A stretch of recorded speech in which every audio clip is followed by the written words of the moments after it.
Hello student, स्वागत है आप सबका मैथमेटिक्स के इस वीडियो में, जिसमें हम लोग क्लास 10th का मैथमेटिक्स स्टार्ट कर रहे हैं। और आज का हमारा टॉपिक होगा कोऑर्डिनेट ज्योमेट्री। आज से हम लोग एक नया चैप्टर स्टार्ट करेंगे, कोऑर्डिनेट ज्योमेट्री, जिसको हम लोग हिंदी में निर्देशांक ज्यामिति कहते हैं। निर्देशांक ज्यामिति।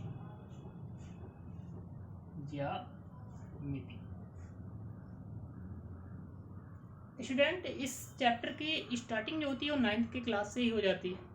9th की क्लास में हम लोग निर्देशांक ज्यामिति क्या होती है इसका इंट्रोडक्शन सीखते हैं। फिर 10th क्लास में भी सीखेंगे, 11th में मिलेगा, 12th में मिलेगा, 12th के बाद भी पढ़ाई करेंगे, तब भी हमारा ये पीछा नहीं छोड़ेगा।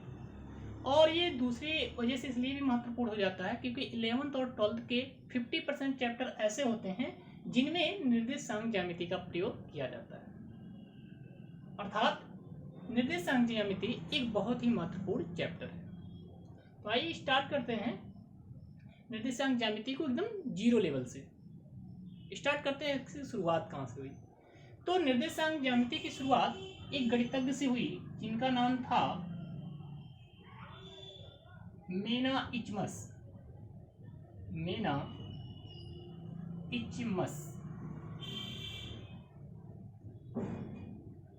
सबसे पहले मेना-इचमस नाम के एक गणितज्ञ थे। उन्होंने बताया कि अगर हमें किसी बिंदु की पोजीशन बतानी है, किसी बिंदु की स्थिति बतानी है, तो उसके लिए एक दूसरा बिंदु होना चाहिए। अब इसको मैं आपको अगर एग्जांपल देके समझाऊं तो जैसे आपसे कोई पूछता है आपका स्कूल कहाँ है, तो आप बोलते हो फला जगह है। फिर आपसे वो क्वेश्चन पूछता है कितनी दूरी पे है, तो आप उससे दूसरा उल्टा प्रश्न पूछते हो कहाँ से कितनी दूरी पे है। हमारे घर से कितनी दूरी पे है, बस स्टेशन से कितनी दूरी पे है, रेलवे स्टेशन से कितनी दूरी पे है, कहाँ से कितनी दूरी पे है। अर्थात हमें अपने स्कूल की सिचुएशन बताने के लिए, पोजीशन बताने के लिए हमें एक दूसरे बिंदु की आवश्यकता होती है। ये बात कही थी सबसे पहले मेना-इचमस नामक गणितज्ञ जी ने। कुछ समय बाद एक और गणितज्ञ हुए, उमर-ख़याम,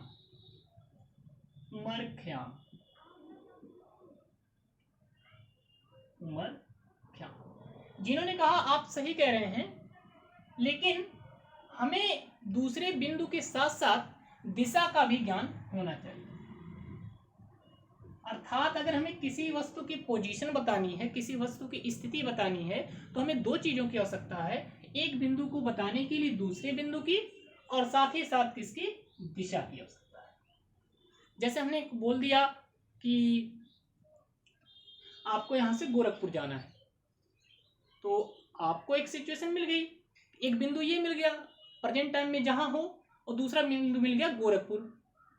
परंतु अगर दिशा का ज्ञान नहीं होगा तो भी हम अपने बिंदु पर सही तरीके से नहीं पहुंच पाएंगे। उस बिंदु पे जहां हमें पहुंचना है नहीं पहुंच सकते।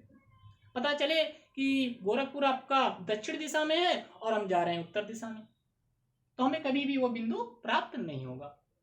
तो ये दो गणितज्ञ थे, मेना-इचमस और उमर-ख़याम, जिन्हें बताया कि किसी भी वस्तु की पोजीशन बताने के लिए आपको दो चीजों की आवश्यकता होती है, एक तो दूसरे बिंदु की और दूसरी दिशा की।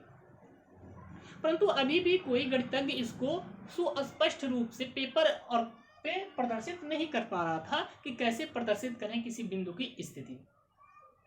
तो एक गणितज्ञ फ्रांसीसी थे जिनका नाम था रेनी देकार्ते।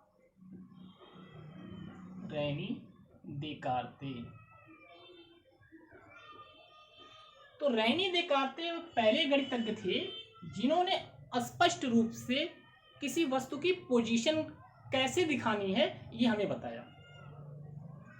उनके बारे में एक छोटी सी कहानी है कि वो अपने घर पे शायद सो रहे थे, तो अचानक उनकी नजर अपने घर के छत पर एक धब्बे पे पड़ी। कोई धब्बा था, उन पे उनकी नजर पड़ी। तो उन्होंने लेटे लेटे ही सोचा कि अगर कोई मुझसे पूछ ले कि छत पे धब्बा कहाँ है, तो हम कैसे बताएंगे उसके कि धब्बा छत पर यहां पे था। तो इस चीज को बताने के लिए उनका दिमाग ने क्या काम किया कि घर की जो दीवार थी कुछ इस तरह थी। कमरा होता है भी, दीवार थी, छत पे भी थी, या आपकी क्या थी? दीवार। तो उन्होंने सोचा अगर हम इस बिंदु को बताने के लिए ये पता कर लें कि ये इस दीवार से कितनी दूरी पे है, और एक फिर पता कर लें कि इस दीवार से कितनी दूरी पे है। मान लीजिए इस दीवार से ये 3 इकाई की दूरी पे है और इस दीवार से 4 इकाई की दूरी पे है। तो उन्होंने इस बिंदु की पोजीशन बता दी 3,4। अर्थात मुझे अगर इस धब्बे की पोजीशन बतानी है तो हम बोलेंगे 3,4।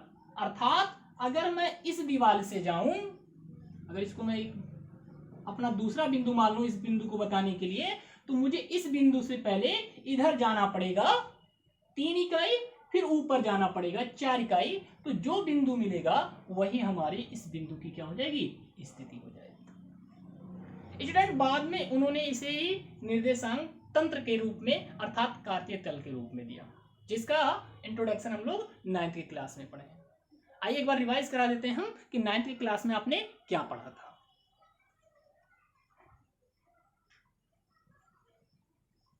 तो रैनी देकार्ते साहब ने, याद रखें गणितज्ञ का नाम था रैनी देकार्ते, रैनी देकार्ते।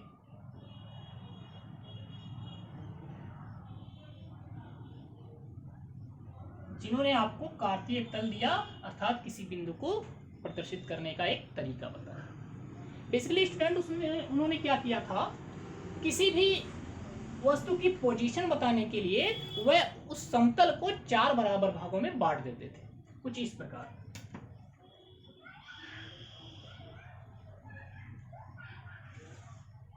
जैसे हमने नीचे की क्लास में पढ़ा था चतुर्थांश। स्टूडेंट आपने इस तरह पढ़ा होगा संख्या रेखा के बारे में। ये हमारा बीच में 0 होता था, दाएं तरफ हम जाते थे तो 1 2 3 4 5 6 7। अगर हम लोग बाएं तरफ आए तो यही चीजें आपको माइनस में मिलेगी, -1 -2 -3 -4 -5 -6। और स्टूडेंट्स इसी संख्या रेखा को हमने फिर इस तरह घुमा दिया तो कुछ इस तरह बन गया।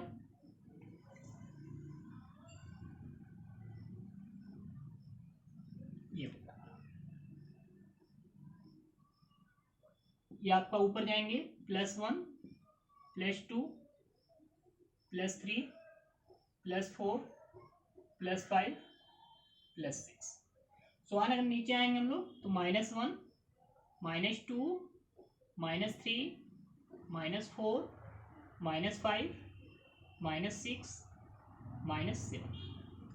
तो स्टूडेंट्स सबसे पहले किसी भी बिंदु की पोजीशन बताने के लिए हम उस तल को 4 भागों में डिवाइड कर देते हैं। अब उन्होंने इसको बोला था एक्स अक्ष, हमारी लाइन जो होती है एक्स अक्ष होती है, इसे एक्स और इसको एक्स डैश से डिनोट करते हैं। ये हमारा एक्स अक्ष होता है, और जो ऊर्ध्वाधर लाइन होती है इसको बोलते हैं हम लोग वाई अक्ष, और ये वाई डैश। जहां पे ये दोनों एक दूसरे को प्रतिच्छेदित करते हैं उसको कहा जाता है मूल केंद्र या मूल बिंदु भी बोल देते हैं इसको। अब स्टूडेंट्स ये 4 भागों में बांटा हुआ है, इसलिए इसको बोलते हैं प्रथम चतुर्थांश, प्रथम चतुर्थांश। ये हमारा होता है द्वितीय चतुर्थांश,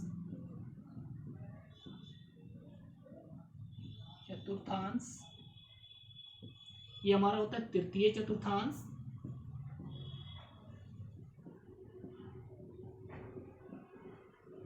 ये हमारा होता है चतुर्थ चतुर्थांश।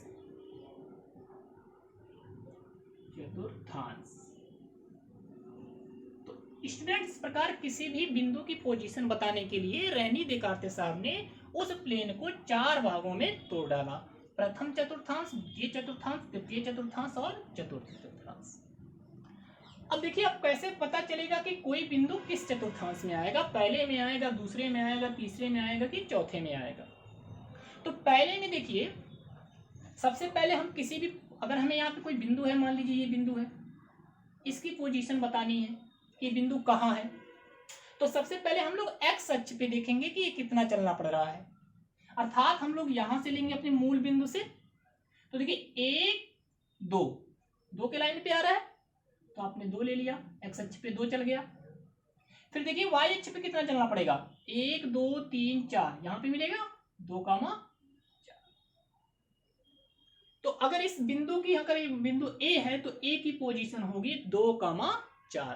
दैट मीन्स मूल बिंदु से 2 पहले आपको दाईं तरफ जाना है, फिर ऊपर कितना जाना है 4। तो जो पॉइंट मिलेगा वही इस ए बिंदु की पोजीशन होगी, स्थिति होगी, निर्देशांक होगा। तो स्टूडेंट्स, अगर हमें पहचानना हो कि कौन सा बिंदु किस चतुर्थांश में है, तो यहां देखिए सबसे पहले एक्स को देखिए, तो एक्स के मान सब प्लस हैं तो प्लस ले लीजिए, वाई के मान सब प्लस हैं तो ये भी प्लस। अर्थात अगर कोई निर्देशांक आपको दिया जाए और दोनों प्लस में हो तो प्रथम चतुर्थांश में होगा। इसी तरह दूसरे में देखा जाए तो x की वैल्यू क्या है स्टूडेंट्स, माइनस, और y की वैल्यू क्या है, प्लस। तो अगर आपको कोई बिंदु दिया गया, उसमें पहला निर्देशांक माइनस में है, दूसरा प्लस में है, तो दूसरे चतुर्थांश में हो जाएगा। इसी तरह तीसरे में देखिए x भी माइनस है, y भी माइनस है, तो इसका पहचान है कि दोनों निर्देशांक किसमें होंगे, माइनस में होंगे।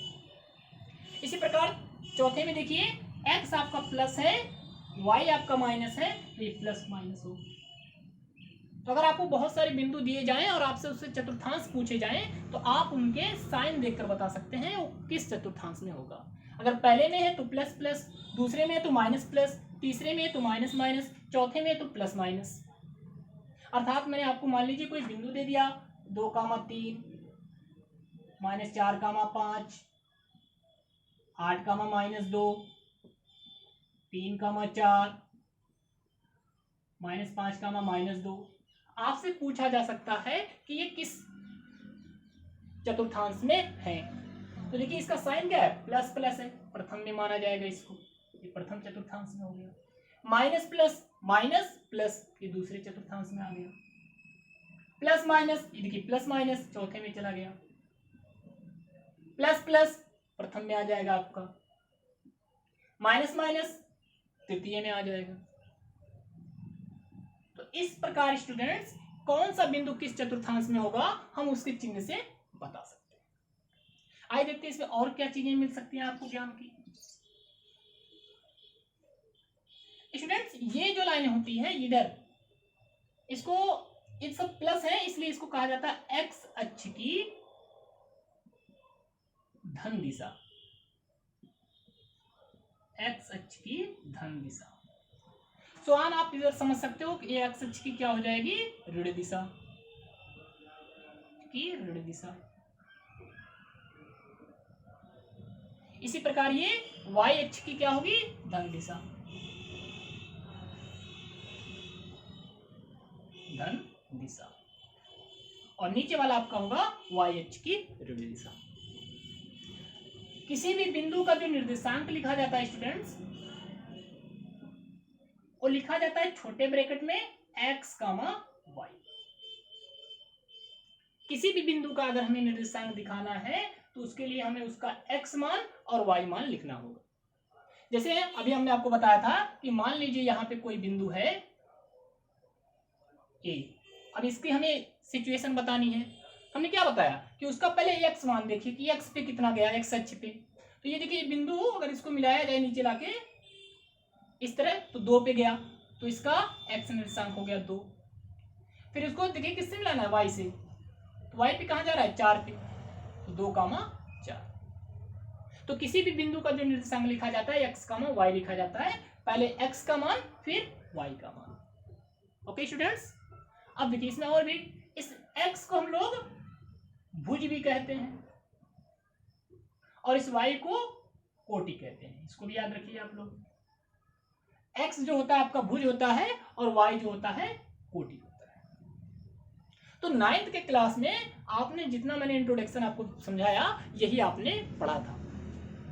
9th की क्लास में आपने कोई बिंदु किस चतुर्थांश में है ये निकालना सीखा था, किसी बिंदु की पोजीशन कैसे बतानी ये सीखा था। जैसे अभी मैं यहाँ पे कोई पोजीशन ले लूँ, मान लीजिए मैंने कहा इसकी पोजीशन बताइए इस बिंदु की, तो इस बिंदु की पोजीशन बताने के लिए आप इससे एक लंब डाल दीजिए इधर और एक लंब डाल दीजिए इधर।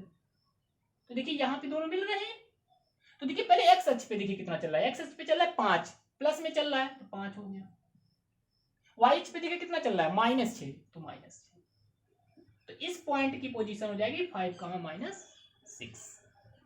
तो ये आपकी 9th की पढ़ाई थी। इसमें मोटा मोटा आपको क्या याद रखना है कि ये एक्स अक्ष है, ये वाई अक्ष है, ये धन दिशा, ये ऋण दिशा, ये वाई अक्ष की धन दिशा, ये वाई अक्ष की ऋण दिशा, ये प्रथम चतुर्थांश प्लस प्लस, दूसरे में माइनस प्लस, तीसरे में माइनस माइनस, चौथे में प्लस माइनस। ओके स्टूडेंट्स, आइए देखते हैं आपको 10th की क्लास में क्या पढ़ना है, क्योंकि ये तो हमने पढ़ लिया था, हमने आपको एक बार रिवाइज करा दिया ताकि आपको फिर से सारी चीजें याद हो जाए। आइए देखते हैं 10th की क्लास में आपको क्या क्या पढ़ना है। तो बेसिकली आपको 10th की क्लास में 3 आर्टिकल्स पढ़ने हैं। उन्हीं 3 आर्टिकल्स को आपको अच्छी तरीके से सीखना है। पहला आर्टिकल सीखना है दो बिंदु के बीच की दूरी, दो बिंदुओं के बीच की दूरी।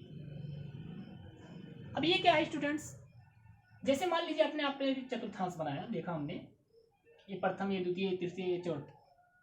मान लीजिए एक बिंदु ए यहां पे है और एक बिंदु बी यहां पे है।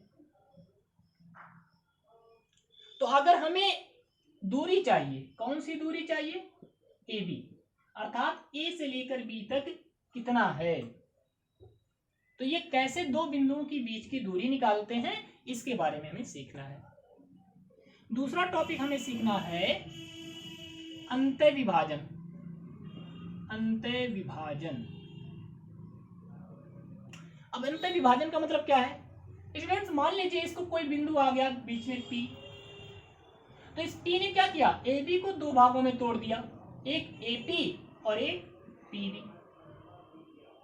तो मान लीजिए अगर ये M1 अनुपात M2 में विभाजित कर रहा है, अर्थात ये पार्ट M1 है, ये पार्ट M2 है, तो इस P का निर्देशांक क्या होगा, P का निर्देशांक क्या होगा, P की पोजीशन क्या होगी, ये सीखेंगे अंतः विभाजन में। और फिर तीसरा चीज सीखेंगे त्रिभुज का क्षेत्रफल ज्ञात करना, त्रिभुज का क्षेत्रफल ज्ञात करना। मान लीजिए आपके पास इसमें कोई त्रिभुज बन गया जिसके निर्देशांक आपको दे रखे हैं, तो आप निर्देशांक जब दिए हों तो आप त्रिभुज का क्षेत्रफल कैसे निकालते हैं ये चीज सीखेंगे। तो हमें 10th के सिलेबस में 3 चीजों के बारे में सीखना है, दो बिंदुओं के बीच की दूरी निकालना सीखना है, अंतः विभाजन सीखना है और त्रिभुज का क्षेत्रफल सीखना है। तो आज हम लोग स्टार्ट करेंगे अपना पहला टॉपिक, दो बिंदुओं के बीच की दूरी।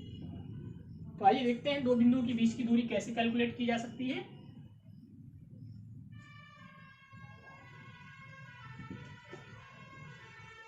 तो दो बिंदुओं के बीच की दूरी, दो बिंदुओं के बीच की दूरी, बहुत ही आसान टॉपिक है स्टूडेंट्स, बहुत ही आसान। बस मेरे साथ बने रहिएगा, जैसे अभी तक बने हुए हैं, आप पढ़ रहे हैं। बस आपको मैंने अभी जितना सिखाया है उतना ही करना है, उससे ज्यादा कुछ नहीं करना है। और सीखते हैं दो बिंदुओं के बीच की दूरी कैसे निकालेंगे।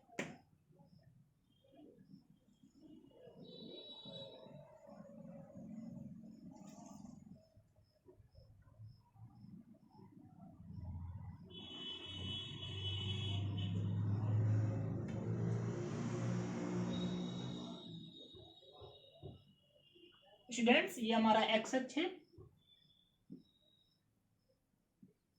क्योंकि हमें इधर ज्यादा आवश्यकता नहीं है इसलिए हम बहुत ज्यादा लंबा नहीं बना रहे हैं। ये एक्स डैश है,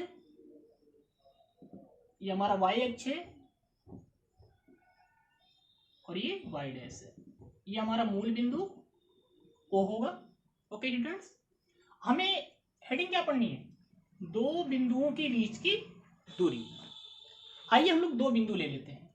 मान लीजिए एक बिंदु मेरा ये है ए। ओके स्टूडेंट्स, अब अगर ये बिंदु है तो इसका कुछ ना कुछ निर्देशांक होगा। तो हम लेट सपोज कर लेते हैं कि इसका निर्देशांक है x1, y1। स्टूडेंट्स मैंने बताया था किसी भी बिंदु का निर्देशांक क्या होता है, x, y। तो यहां मान लेते हैं इस ए बिंदु का निर्देशांक है x1, y1। और एक बिंदु यहां पे ले लेते हैं स्टूडेंट्स,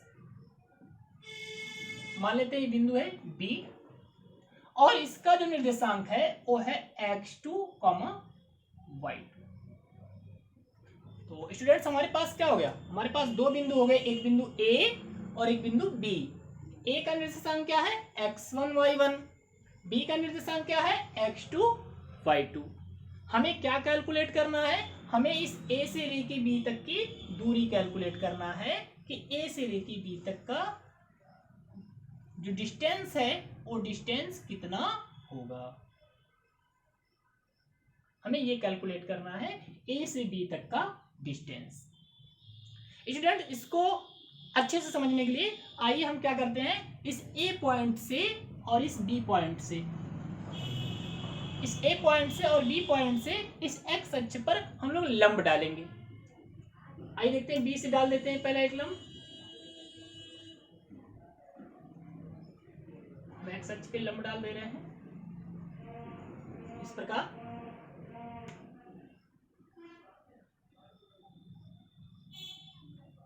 मान लेते हैं A से जो लंब डाले हैं वो AL है और B से जो लंब डाले हैं वो BM है। ये स्टूडेंट्स याद रखें, लंब है, इस पे लंब का मतलब समझते हैं 90 डिग्री का एंगल। और एक लंब हम डालते हैं A से इस BM पर इस प्रकार।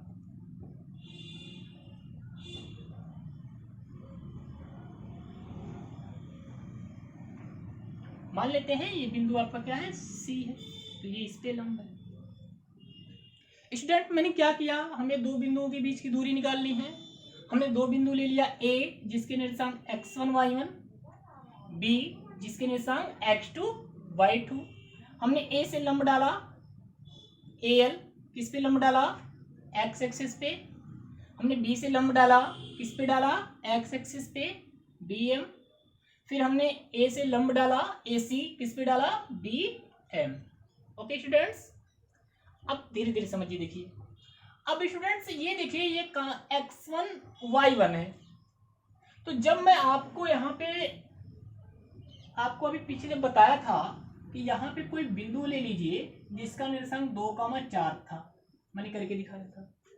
तो जब मैंने 2,4 कहा था तो अर्थात अगर इस पे लंब डालते तो ये दूरी कितनी होती, 2 है ना स्टूडेंट्स, और ये दूरी कितनी होती, 4। अर्थात ये 4 के लेवल पे आता था और ये 2 के लेवल पे आता था, तभी हम इसको क्या बोलते थे, 2,4। 2,4 का मतलब ये दूरी हो गई 2, ये दूरी हो गई 4। तो स्टूडेंट्स यहाँ पे देखो ख्याल से, ये x1, y1 है, तो x एक्सिस पे ये जो हमारी दूरी होगी वो हो जाएगी x1, अर्थात OL जो होगा वो क्या हो जाएगा x1, और AL क्या हो जाएगा y1।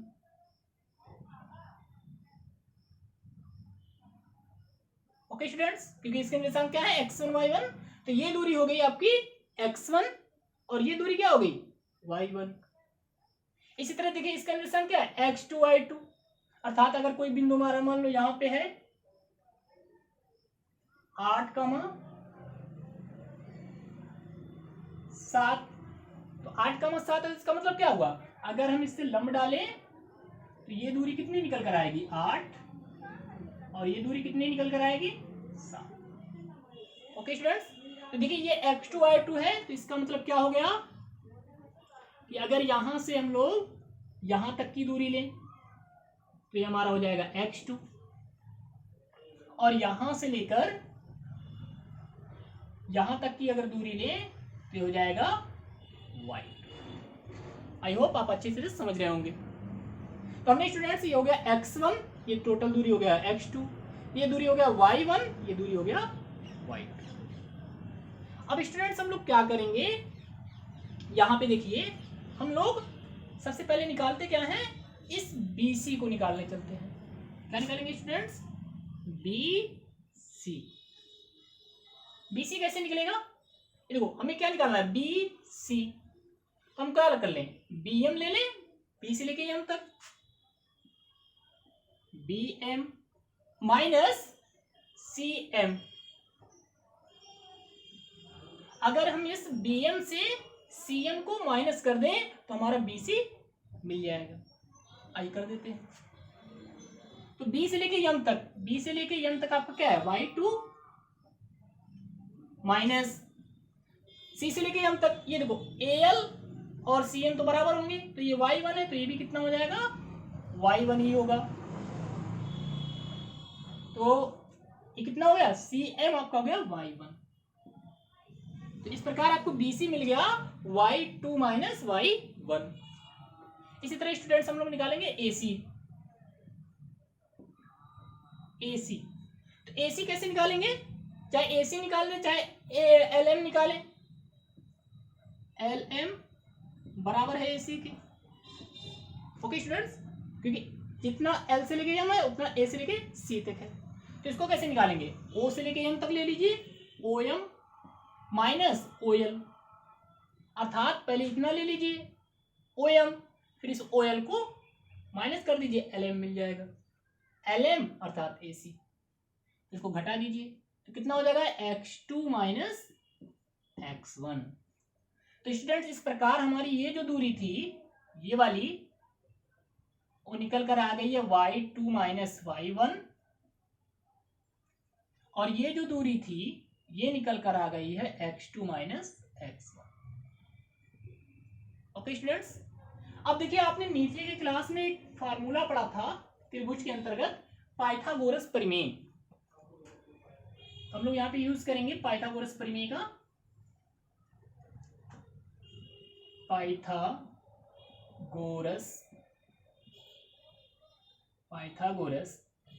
प्रमेय से, अब पाइथागोरस प्रमेय किसमें, त्रिभुज ACB में। तो ACB में अगर हम लोग पाइथागोरस प्रमेय निकालें तो AB हमारा क्या है, कर्ण है। क्या होता था स्टूडेंट्स, होता था कर्ण का स्क्वायर इक्वल टू लंब का स्क्वायर प्लस आधार का स्क्वायर, ये हमारा होता था पाइथागोरस प्रमेय। और अगर यहां से कर्ण को स्क्वायर हटाएंगे तो इधर क्या लग जाएगा, रूट लग जाएगा। तो वही स्टूडेंट्स यहां पर भी है। अब कर्ण की भूमिका कौन में यहाँ पे, AB है, तो AB इज इक्वल टू, लंब देखिए क्या है आपका, लंब आपका है BC, तो BC का स्क्वायर प्लस आधार क्या है AC का स्क्वायर, कहां पे, रूट में। वैल्यू इनपुट कर दीजिए, AB इज इक्वल टू मिल जाएगा आपको BC अभी आप निकाले हो, Y2 माइनस Y1 का होल स्क्वायर हो जाएगा, Y1 का होल स्क्वायर प्लस AC निकाल लीजिए, AC हो जाएगा X2 माइनस X1 का होल स्क्वायर। तो इस प्रकार आपके पास दो बिंदु के बीच की दूरी के लिए फार्मूला मिल गया, Y2 माइनस Y1 का whole square plus X2 minus X1 का होल स्क्वायर। या आप इसको इस तरह भी लिख सकते हो, AB is equal to X2 minus X1 का whole square plus Y2 minus Y1 का होल स्क्वायर। इस तरह भी स्टूडेंट्स लिख सकते हो आप, अर्थात पहले x वाली की वैल्यू फिर y वाली की वैल्यू। या एक तरीका और भी है, कई किताबों में इस तरह भी लिख दिया जाता है, तो आप कंफ्यूज नहीं होंगे। AB is equal to X1 minus X2 का whole square plus Y1 minus Y2 का होल स्क्वायर। स्टूडेंट्स ये आपका दो बिंदुओं के बीच की दूरी, कोई भी आप बोल सकते हो उसमें से, X2 माइनस X1 का whole square, Y2 minus Y1 का होल स्क्वायर। तो दो बिंदुओं के बीच की दूरी कभी भी निकालना हो तो आप दोनों बिंदुओं के जो निर्देशांक दिए गए हैं उनके अनुसार आप सूत्र यूज कर सकते हो, X1 माइनस X2 का whole square plus Y1 minus Y2 का होल स्क्वायर, कहाँ पे, कर्ण में। तो ये होता है दो बिंदुओं के बीच की दूरी। आई होप आप इसको अच्छी तरीके से समझ गए होंगे। तो इसका आप स्क्रीनशॉट आउट ले लें, फिर हम लोग आगे बढ़ते हैं, कुछ एग्जाम्पल इस पे करते हैं।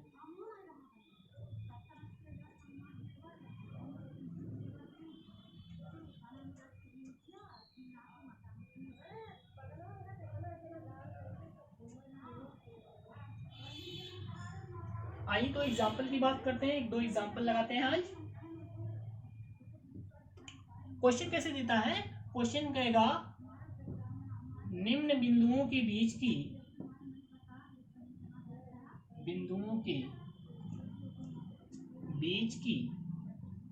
दूरी ज्ञात कीजिए या दूरी ज्ञात करें। ठीक है, पहला क्वेश्चन ले लेते हैं। इसमें पहला बिंदु दे दिया आपको, मान लीजिए 2,3 व 5,4। दूसरा बिंदु आपको दे दिया 8,-3 व 4,-7, या प्लस ही ले लेते हैं। ठीक है, तो दो ही एग्जाम्पल आज करते हैं। तो देखिए कैसे करेंगे इसको हम लोग। तो पहला क्वेश्चन देखिए, आपको बिंदु दिया है 2,3 5,4। तो दिया है पहला जो है इसको मानेंगे x1 y1। तो आपकी x1 की वैल्यू 2 और y1 की वैल्यू 3। पहला जो बिंदु होगा उसे आप x1 y1 मान के चलेंगे, और दूसरा जो बिंदु होगा वो आपका होगा x2 y2। तो x2 की वैल्यू 5 और y2 की वैल्यू 4। तो स्टूडेंट्स इस प्रकार पहला बिंदु था 2,3, दूसरा था 5,4। तो हमें मिल गया x1 बराबर 2, y1 बराबर 3, x2 बराबर 5, y2 बराबर 4। आप सूत्र लगा दीजिए। सूत्र क्या होता है, दूरी इज इक्वल टू होता है root of x2 minus x1 का whole square plus y2 minus y1 का होल स्क्वायर। वैल्यू इनपुट कर दीजिए, x2 की वैल्यू 5 माइनस x1 की वैल्यू 2 का होल स्क्वायर। इसी प्रकार आप प्लस y2 रख दीजिए 4 माइनस y1 3 का होल स्क्वायर। आगे क्या हो गया, 5 माइनस 2 3 का होल स्क्वायर प्लस 4 माइनस 1 3 1 का होल स्क्वायर। तो ये आ गया कितना, 3 का स्क्वायर 9 और 1, तो रूट में कितना आ गया 10। तो इस प्रकार दो बिंदु जो आपके 2,3 और 5,4 थे उनके बीच की दूरी आ जाएगी रूट 10। इसी तरह स्टूडेंट्स आपको दूसरा क्वेश्चन करना है। दूसरे में आपको दिया 8,-3 4,7। इसमें क्या करेंगे आप लोग, x1 की वैल्यू कितना ले लेंगे, 8 लेंगे। इसको मिटा देते हैं।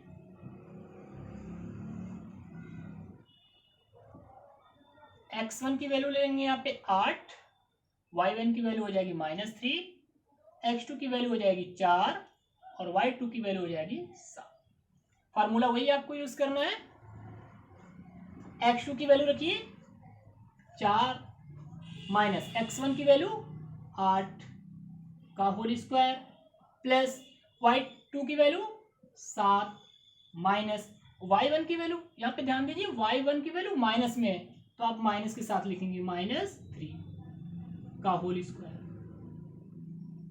यूज कर लीजिए 4 माइनस 8 -4 का होल स्क्वायर प्लस, देखिए माइनस माइनस प्लस हो जाएगा, जैसे ही प्लस होगा 7 और 3 10 का होल स्क्वायर। इधर देखिए स्टूडेंट -4 का स्क्वायर करेंगे प्लस ही हो जाएगा, तो इसको हो जाएगा 16 और 10 का स्क्वायर करेंगे तो 100। इस प्रकार आपका रूट में कितना आ जाएगा 116। तो इस प्रकार स्टूडेंट अगर भी किन्हीं भी दो बिंदुओं के बीच की दूरी ज्ञात करना है तो आप ये सूत्र याद रखे रहें कि दो बिंदुओं के बीच की दूरी बराबर रूट x2 माइनस x1 का whole square plus y2 minus y1 का होल स्क्वायर। ये अच्छी तरीके से आप सूत्र को याद कर लें। पहला बिंदु हमारा x1 y1 होगा, दूसरा बिंदु हमारा x2 y2 होगा। आई होप आपने दो बिंदुओं के बीच की दूरी अच्छी तरीके से समझ गए होंगे। आज की वीडियो में इतना ही। अगली वीडियो में हम और कुछ जटिल एग्जाम्पल के साथ मिलेंगे। तब तक के लिए धन्यवाद।